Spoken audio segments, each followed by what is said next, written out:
महाराष्ट्राचा। नमस्कार, मी गौरी संध्या लाईव्हमध्ये आपलं सगळ्यांचं स्वागत। दिवंगत उपमुख्यमंत्री अजित पवार यांच्या निधनानंतर रिक्त झालेल्या बारामती विधानसभा मतदारसंघामध्ये पोटनिवडणूक होणार आहे। उपमुख्यमंत्री सुनेत्रा पवार या ठिकाणाहून निवडणूक लढवत असून निवडणूक बिनविरोध करण्याचा महायुतीचा प्रयत्न आहे। यासाठी सुनेत्रा पवारांनी उद्धव ठाकरे यांच्याशी दूरध्वनीवर चर्चा केली असल्याची माहिती मिळत आहे। तर काँग्रेस या ठिकाणी उमेदवारांची चाचपणी करत आहे। या पार्श्वभूमीवर जय पवार यांना प्रश्न विचारले असता त्यांनी प्रतिक्रिया दिली आहे, पाहूयात।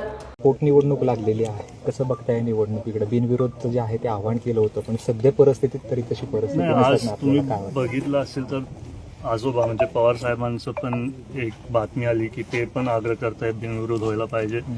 मला वाटतं की बारामतीकरांना सगळ्यांनाच वाटतं की ही निवडणूक बिनविरोध व्हायला पाहिजे, कारण दादांचे अनेक वर्षांपासून काम प्रेम सगळ्यांना समोर दिसतंय आणि कसं हे एकदम दुःखातली गोष्ट आहे की ही निवडणूक आज आपल्या समोर आली आहे। त्याच्यामुळे मला वाटतंय की सगळेच बारामतीकर दादांचं कुटुंब असून त्यांच्या पण मनात भावना आहेत की ही निवडणूक निवडणूक बिनविरोध होण्यासाठी म्हणजे अनेक प्रयत्न झाले किंवा लोकांच्या मनात देखील निवडणूक ही बिनविरोध होणे, परंतु कुठेतरी काँग्रेसने काल उमेदवार देणार असं ठरवलेलं आहे। कुठे चर्चा वरिष्ठ पातळीवरती चालू आहे जेणेकरून ही निवडणूक बिनविरोध? आता मला पण कालच कळालं की काँग्रेस म्हणजे नाही, आधी कळालं की काँग्रेस लढणार आहेत पण त्यांनी त्यांचे उमेदवार नाही दिले। आज मला कळालं की आज संध्याकाळी देणार आहेत। तर तसे काही खूप घडामोडी होत आहेत, त्याच्या संदर्भात आपले वरिष्ठ नेते त्या लोकांशी बोलतील आणि जर आमची कुठे गरज पडली तर आम्ही पण त्यांना जाऊ। मेळावा घेताय, आज मेळावा घेताय, का आवाहन करणार?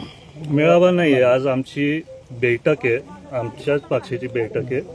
ते आम्हाला काय दादा नसण्यापासून आज ही पहिली बैठक आहे आणि काय आपल्या पदाधिकारी सहकारी महाराष्ट्रातलेच काही आपले पक्षातले लोक असतील त्यांचे काय भावना असतील ते समजून घ्यायला आज ही बैठक ठेवली आहे। माझे काय भावना असतील मला त्यांच्याशी बोलायचंय म्हणून ही बैठक घेतली आहे। दादा, सोमवारी उमेदवारी अर्ज दाखल करताय, कोण कोण उमेदवार अर्ज दाखल करण्यासाठी येणार आहे आणि कशा पद्धतीचं नियोजन असणार आहे?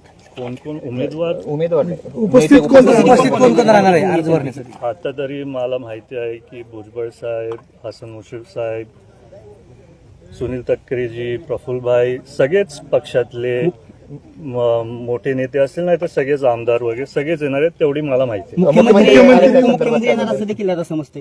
त्यांना एक महायुतीतल्या आमचे जवळचे पक्ष आहेत त्याच्यामुळे आम्ही त्यांना ती आवाहन केले। आता तुम्हाला माहिती आहे पारदानाचा जेव्हा फॉर्म भरला तेव्हा पण मुख्यमंत्री साहेब होते, तसंच आम्ही एकत्रित सर्वच महायुतीतले म्हणून आम्ही त्यांना तशी विनंती केली। दादा, एक दोन शेवटचे प्रश्न विचारतो। खरं तर विरोधकांना काय आवाहन कराल? कारण तुम्ही दुसरीकडे म्हणताय की बिनविरोध झाली पाहिजे, राष्ट्रवादी काँग्रेस शरदचंद्र पवार पक्ष देखील म्हणतो आहे की निवडणूक बिनविरोध व्हावी, तुम्ही विरोधकांना काय आवाहन कराल?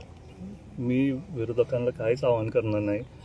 दादा असताना आमचे विचार दादांसारखे होते, तेव्हा पण ते बोलायचे सगळ्यांचा अधिकार असतो निवडणूक लढायची, जर त्यांना लढायची असेल त्यांनी लढावं। पण मला माहिती आहे बारामतीकरांचं प्रेम पूर्ण पवार कुटुंबावर मी आधीपासून बोलत आलोय आणि आता सगळी लोक अजूनही खूप भावनिक आहेत, त्याच्यामुळे जर विरोधकांना लढायचं असेल त्यांनी लढावं। ताज्या आणि महत्त्वपूर्ण बातम्या पाहण्यासाठी आजच आमच्या संध्या लाईव्ह न्यूज चॅनलला YouTubeवर सबस्क्राईब करा आणि बेल आयकॉन प्रेस करा।